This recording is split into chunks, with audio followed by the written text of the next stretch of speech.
Good morning, Aurora. I'm Emir Rodriguez with your weather here, and it seems like this week it's going to be raining. That's all I got. Spoilers ahead. It's going to be raining. So, without further ado, let's get right into the details. Today, we're going to have possible showers, and it's going to be breezy, with the lowest being 53 and the highest being 65. Tonight, we're going to have possible showers and maybe thunderstorms in the night. It's also going to be breezy, with the lowest being 51 and the highest being 61. Tomorrow, it's going to be cloudy with isolated thunderstorms, and it's going to be windy, with the lowest being 78 and the highest being 81. Tomorrow night, we're going to have possible thunderstorms ranging from 30 to 60%, mainly north of I-80, and it's going to be windy, with the lowest being 57 and the highest being 65. Additional details for Saturday. Apparently, we're going to have southerly winds gusting to as high as 40 miles per hour, peaking mid-morning through the early afternoon. So if you have, any hats, be careful with that. Any isolated strong storm or two possible during the afternoon, though most areas will remain dry during the daytime. Then, finally, scattered thunderstorms during the evening and overnight hours. A few storms in the evening could be severe and or feature locally heavy rainfall, mainly north of I-80. So if you're in north of I-80, be careful for that. Now, Sunday, it's going to be a cloudy day, also isolated thunderstorms, mainly northwest of I-55. It's going to be windy, with the lowest being 70 and the highest being 81. Sunday night, we're going to have possible showers, maybe thunderstorms, ranging from 60 to 70%. It's going to be breezy, with the lowest being 59 and the highest being 64. Then, for Monday, next week, we're going to have possible showers at up to 60%. It's going to be breezy as well, with the lowest being 71 and the highest being 75. And then Monday night, we're going to have possible showers ending during the evening, with the lowest being 50 and the highest being 56. I'm Emir Rodriguez with your weather here, and I'll be seeing you next week.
Boy Scouts of America.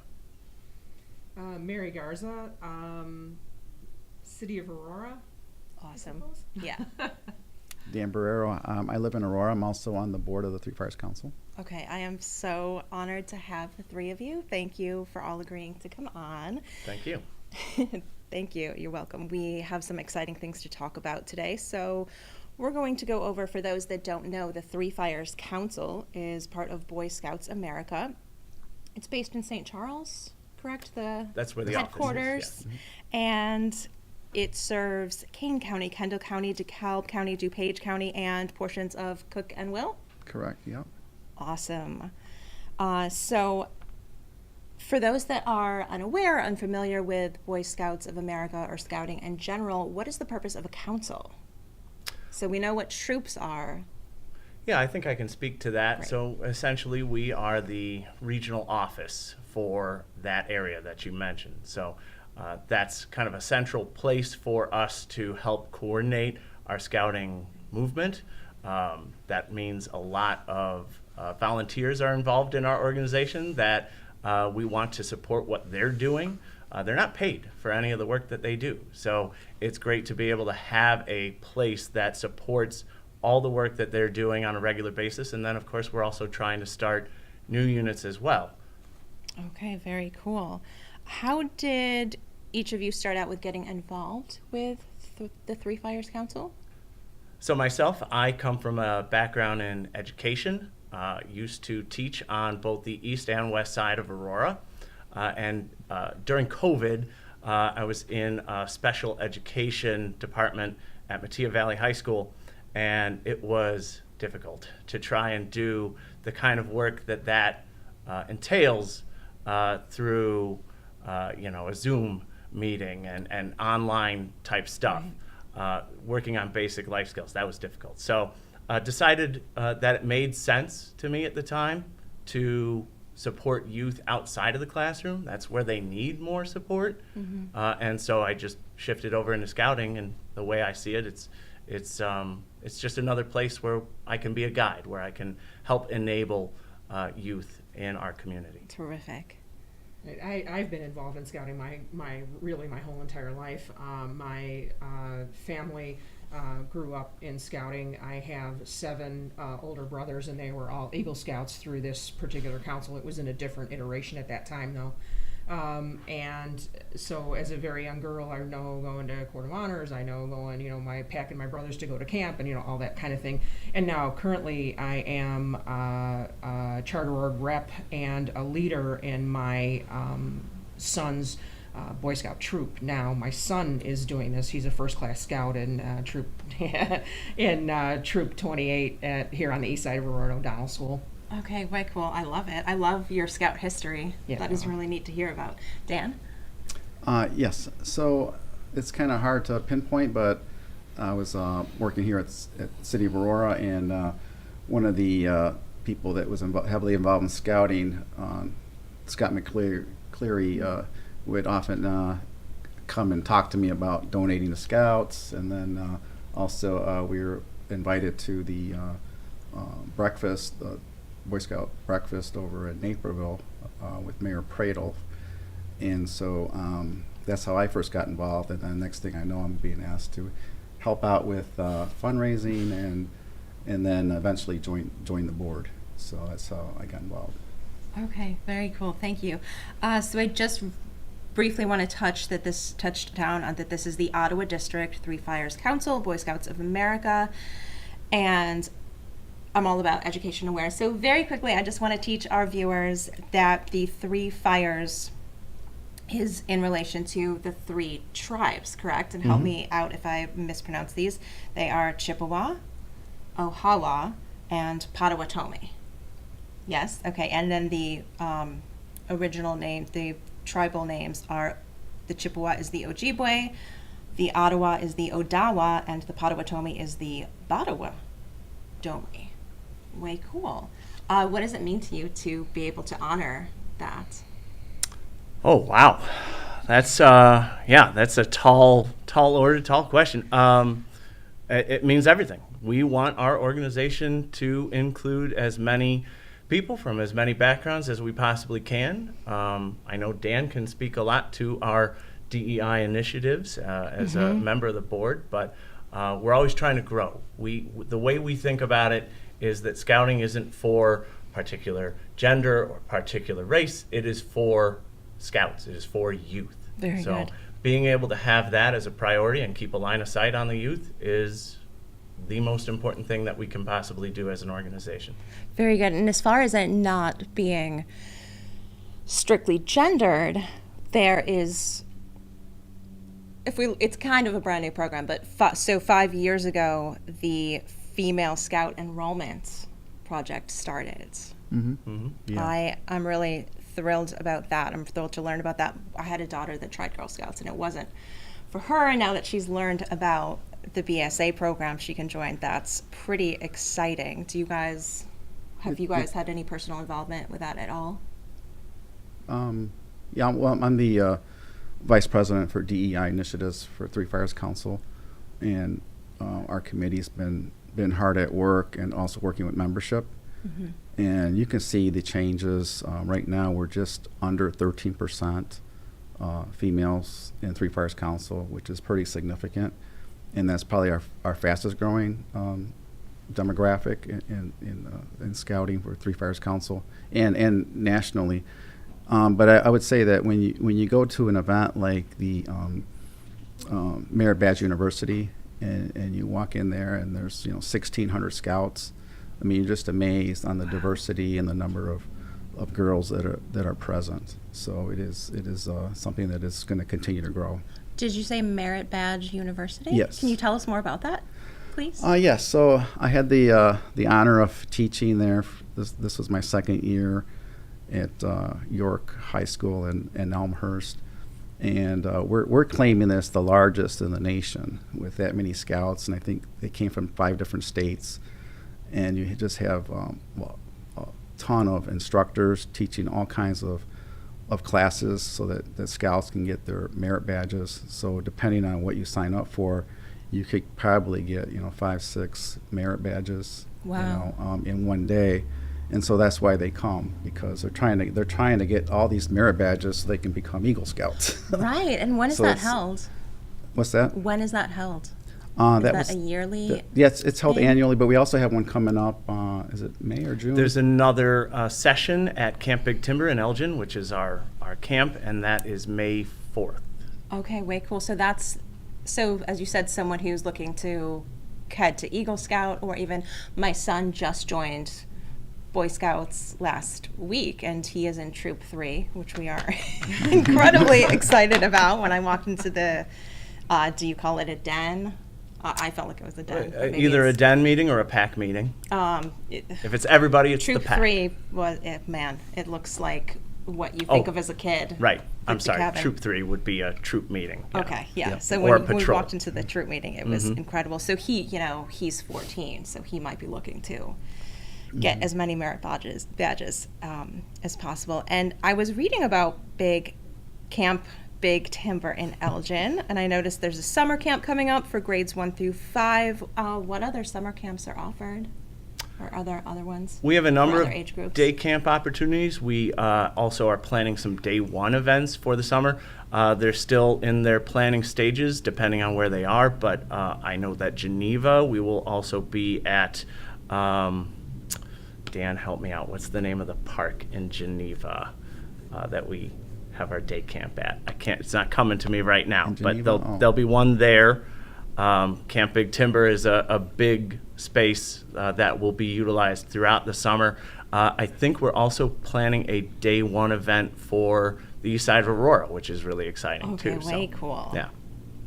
So we are less than a week out from the Everyday Heroes breakfast. Are each of the 3 of you involved with that? I know you are. Mary, are you? Yeah, the steering committee for that. We're just trying to get people to come. We're trying to get people to come, get people interested, raise awareness. We're trying to get sponsors. I've You're not- been telling our viewers there are several different sponsorship packages. I hope some of you sign up, and even just you could probably donate, right? Yeah. Can people just Oh, donate and can support? always donate. Yeah. If I may, I want to Please. say it's not just that they've been trying. These 2 and the rest of the steering committee have been rocking it. I feel like Mary have is been rocking modest, it. and I want to. Yeah. Yeah. Yep. So let's describe briefly what is the Everyday Heroes breakfast and who is it for? Dan, you're steering chair. Well, when I joined the board of the Three Fires Council, was attending a lot of events, but they weren't in Aurora, and so that was something that was a goal to have an event in Aurora, And then got a call from Len, said, hey, would you like to help out on this committee? And then I became the chair for last year. Was it an immediate yes? Well, yeah, because it was something I wanted to do, and I was being asked to do it. So that kind of because lights a fire. Mm-hmm. And so with that also, I had many thoughts behind it. Last year was our inaugural, but I wanted to, I saw that I'm on the East Aurora School Board, and I saw that Scouts, the Scouts' presence in Aurora was slipping. Also Right. get our monthly reports at our board meetings. Membership was going down. And so that was a big lift to turn things around in Aurora. But the breakfast I thought was a perfect idea to create awareness, to get more people aware of what's going on with scouting, and so that was why I got involved and said yes, because for that specific reason. And so last year we had a great attendance, and this year's even going to be better. Len's smiling over there because he sent a text out yesterday that we hit our goal of 150, so we're not stopping there. We'll take more people, as Len said. Always room for more. Always room for more. We've also hit our our goal for sponsorships, but we'll take more money. Amazing. It's all for the cause. But also last year we honor some good people, and this year we're honoring some good people, and specifically people that wanna make a touch on difference that. with youth. Yeah, And so I that's see. really important to recognize our everyday heroes who are out there in the trenches day in and day out working for our youth. I see that we have Darnell Gibson, Christine Campos, Will Whitfield, and Marty Luna. Can you give our viewers just a brief? It doesn't have to be a full. Well, they all have done so much. Darnell's worked in the schools, dean students. He's also helped to bring youth programming to the city. He's working with the Boys and Girls Club to come to Aurora. Yeah. Christina Campos, she has a long history. Worked for the Girl Scouts. Was a township trustee. She was the supervisor for a township. Is working at Family Focus. They just have a brand new location. But she's also the president of the Library Foundation and the Kiwanis, which is huge, Yeah. right? Officer Whitfield, he's been heavily involved, and he's helped to bring Explorer Post to the Aurora Police Department, which is another aspect of scouting for the older scouts, and to get involved with that aspect of scouting. And Marty Luna is a co-founder of Simply Destiny, which they do great things Oh, yeah, they're for absolutely our a great kids. organization. So these are all great people, and we're just so thrilled to be able to honor them. I love it. Thank you. So I noticed that guests can register for this breakfast. Do they have to, or will there be any room at the door if people just show up next week, or do we have to have them register? There's room at the end. There is Okay. always I room love at to the hear end. that. We will take anyone that wants to come in. It's a free breakfast. It should be open to the community. We're going to get as many people in that door as we can. Right, and this is at Prisco Center. Very cool. Do you guys have any advice for people that maybe want to? It could be for youth that want to join Boy Scouts, or older people that want to get involved and volunteer and help. Well, yeah. I mean, I guess if I'm going to frame it in simple terms, I guess I think about what we do, which is try and get youth into our movement so that they can be prepared to make moral and ethical decisions for the rest of their lives, Very good. to have the life that they deserve, right? So that's what we do. How do we do that? We get partners in the community who say, yeah, that's important to me too. And so that's what this Heroes Breakfast is about, is recognizing that there are partnerships across this community that want to support. There's 50,000 youth under the age of 18 in Aurora, and there's currently about 200 of them involved in scouting programs. That's less than 0.5%. So we know we can do better. We need partnerships to help make that happen, because we want to support getting as many youth involved in our programs as we can.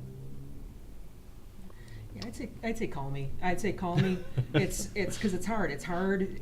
It's hard as a parent, as a person interested in scouting, as a person who loves scouting.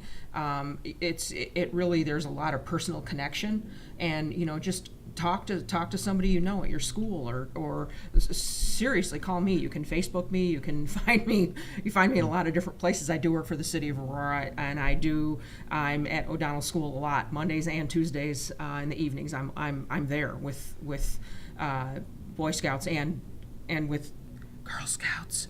But it's important to be able to have a person that you can reach out to. Sometimes it's daunting. It's daunting to try to call council and to wait for a response. And how do you get into a troop? And I called them 6 months ago. Don't give up. That's another bit of advice. Don't give up, because sometimes it is hard to get that right fit, and it's hard to make sure that the right person is getting your voicemail, or that the right that they're thinking about your child. It's important to you personally.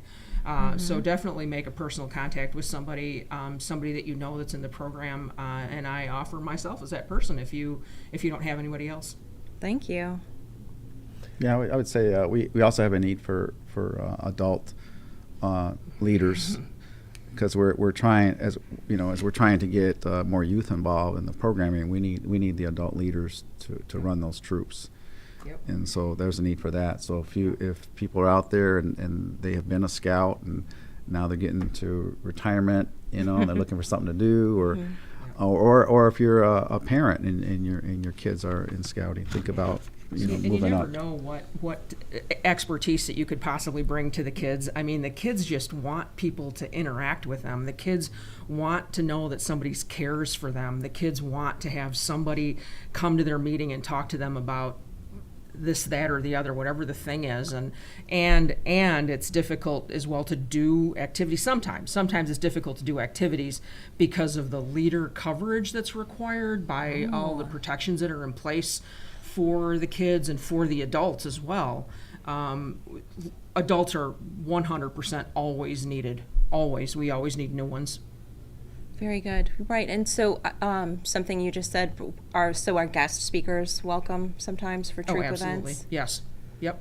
Neat. I lived in Alaska for years, and I hunted and fished. You wouldn't maybe know it by looking at me. Cool. So I always love to talk about that stuff. Yeah. Oh yeah. Important stuff. Always. You never know what type of expertise that would be relevant to something. You never you never know what you might be able to offer. Yep. If I may too, Please. I just want to add, hearing the stories that scouting parents can tell is testament to the ways that our movement is changing and saving lives. And I will admit fully that I am handicapped by that. I do not have children of my own. I cannot speak to that directly, but one of the reasons why I'm involved in this movement in the first place is to be able to hear and see some of the changes that happen. I've sponsored somebody for their confirmation who became an Eagle Scout, and to see what he's done with his life because of those experiences makes all the difference. That's funny. My son's Scoutmaster was his confirmation sponsor. Oh my gosh. Yeah. I love that. I love those beautiful stories. Now pressure's on you, Dan, to add something beautiful. Sure. So I was taking a tour of the schools. I got 3 more to go. I'm trying to hit all of them on the east side. And so I was in Herman's school, and I saw this big plaque, Boy Scouts, Troop 29. I'm looking at it, and it's like, wow, 1946 was the first Eagle Scout. And I saw all these rows, and there was 50 Eagle Scouts on that big plaque in a trophy mounted on the wall. 1966, Garza. 1968, Garza. 1968, Garza. 1970, all the way to 80, 82. 7 of them. I told him about this years ago, and I don't think he was listening. Can we say legacy? When you hear this, but when you see it, and it's like, I oh knew my you were God, it just gave me the chills. yeah. It gave me the chills. And so right now with our DEI initiative, we're trying to do more outreach for scouts, And so I told Mary, we're gonna do a board, the Garza Eagles, and I'm trying to get some pictures and to just think about that, 1966. Yeah. And her dad was on scouting for over 50 years. Yeah. It's legacy. So we need to tell that Oh, story. 100%. And we're going to use it for recruiting. Yeah. And hopefully that's going to be, no doubt, inspirational. So all 7 of my brothers were Eagles, are once an Eagle, always an Eagle, I'm Right. sure, right? Yeah. Are Eagle Scouts, but also a number of their children are Eagle Scouts, and I believe we have 15 Eagle Scouts now in my family. And my son is, like I said, first class scout. We really do this. I mean, we really. You guys Yeah. are so cool. Yeah. Oh my gosh. I'm teary-eyed. This is amazing. Oh my gosh. So we are going to wrap it up soon. Again, I'm so grateful that the 3 of you came on. Did I miss anything? Is there any? And if we missed a whole bunch, we can have you guys on for part 2. But for right now, before we leave the viewers, Real what quick, did I I miss? wanted to add, we are really excited about this news. Normally, people question, like, okay, well, where does the money that's raised for an event like this, where does it go? And we want to be able to put that towards scouting programs, but when you have an event like this, 150 people, you've got a pretty big check you've got to write to the caterer, you've got to write your venue check, and so there are expenses that are related Right. with that. But we're really excited. We just got the news that Dan Wagner, another great Dan, with Inland Green Capital, has supported us to the point that those things are paid for, so that everything that we raise will then go to scouting. That is beautiful. Oh my gosh. And that was, you said Dan? Dan Wagner. Dan Wagner. Okay, thank you, Dan. Wow. Whew. Again, thank you guys so much. I'm so grateful. I hope our viewers enjoyed learning about the Ottawa District 3 Fires Council Boy Scouts of America. And stay tuned for Buenos Dias, Aurora. We have an exciting guest, and I will see you guys next week. Imagine what's possible when a city makes an unprecedented investment, a commitment that reshapes a city's landscape forever, that equalizes economic opportunity, elevates education for all, empowers businesses, inspires collaboration between institutions, improves public services, and enhances the lives of every resident. Now, imagine that city is ours. We know it's possible because other cities have done it. Places like Longmont, Colorado, a community that leveraged its investment in municipal electricity and upgraded its substations to create a 17-mile fiber loop, delivering critical connectivity to the city's institutions, organizations, and small businesses, achieving an incredibly high adoption rate. And in Pharr, Texas, a border town of 80,000, voted the least connected city in America, invested in 700 miles of fiber, delivering broadband managed services that are enriching residents' lives. Cities, towns, and regions are stepping up all over America.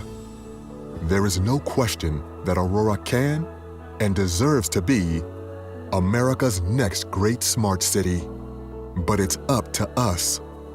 We have a responsibility we can't ignore to see everyone living in our city, regardless of economic status, having broadband services that are simple, efficient, safe, and powerful.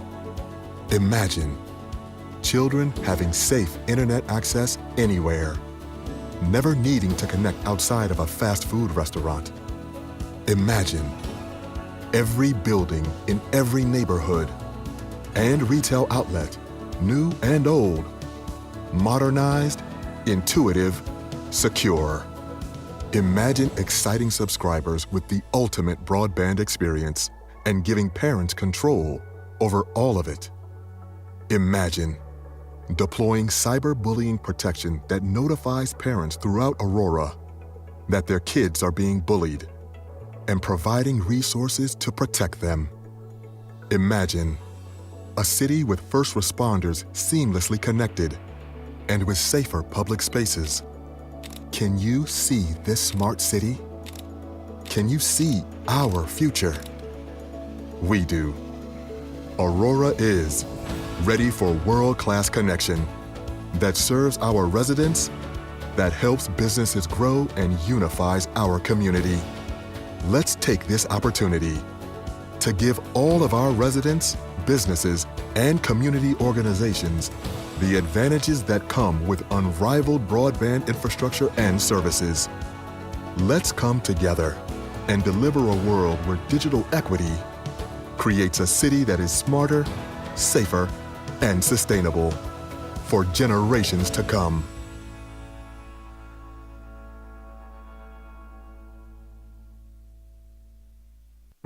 Not your bank's top priority? Here at Wintrust, we take a different approach to banking. No hidden fees or runarounds, but a true banking partner focused on your unique financial goals. Whether you're opening your first account, found your dream home, planning for the future, or starting a business, we have the financial solutions to get you there. Stop settling and start experiencing a better way to bank. Wintrust, different approach, better results.